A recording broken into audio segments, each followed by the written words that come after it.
அடுத்ததாக பார்த்தீங்க அப்படின்னா சிறுமிகளுக்கு இலவச கருப்பை வாய் புற்றுநோய் தடுப்பூசி திட்டம். ஸோ இந்த டாபிக் பார்த்தீங்கன்னா group 1 main syllabus paper 2 social இஷ்யூஸில் ஹெல்த் கேர் ப்ரோக்ராம்ஸ் இன் இந்தியாவில் வந்து கவர் ஆகும்.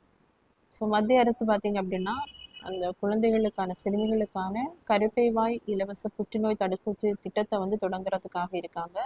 ஸோ இந்த கருப்பை வாய் புற்றுநோய் அப்படிங்கிறது ஒரு வைரஸ்னால பரவக்கூடிய ஒரு புற்றுநோய், ஹியூமன் பேப்பிலோமா வைரஸ். ஸோ இந்த தடுப்பூசி வந்து எந்தெந்த ஹியூமன் பேப்பிலோமா வைரஸ் ஸ்ட்ரெயினுக்காக கொண்டு வராங்க அப்படின்னு பார்க்கும்போது 16, 18, 6 மற்றும் 11. ஸோ இது பார்த்திங்க அப்படின்னா அதிகமாக பாதிப்பை ஏற்படுத்தக்கூடிய அந்த ஸ்ட்ரெயின். ஸோ அதற்காக தான் இந்த தடுப்பூசி திட்டத்தை வந்து மத்திய அரசு வந்து செயல்படுத்த இருக்காங்க. ஸோ அந்த தடுப்பூசியினுடைய பேர் பார்த்திங்க அப்படின்னா கார்டசில்.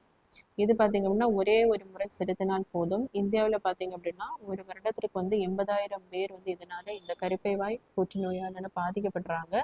அதில் 42,000 பேர் பார்த்திங்க அப்படின்னா உயிரிழக்கிறார்கள். ஸோ இது தவிர 160 நாடுகளில் பார்த்திங்க அப்படின்னா இந்த தடுப்பூசி திட்டமானது செயல்படுத்தப்பட்டு வருகிறது. ஸோ மத்திய அரசு செயல்படுத்துறதுக்கு முன்னாடியே பார்த்திங்க அப்படின்னா நம்ம தமிழ்நாடு அரசு வந்து ஜனவரி 27, 2026 இந்த கருப்பை வாய் தடுப்பூசி புற்றுநோய் தடுப்பூசி திட்டத்தை வந்து தொடங்கி இருப்பாங்க.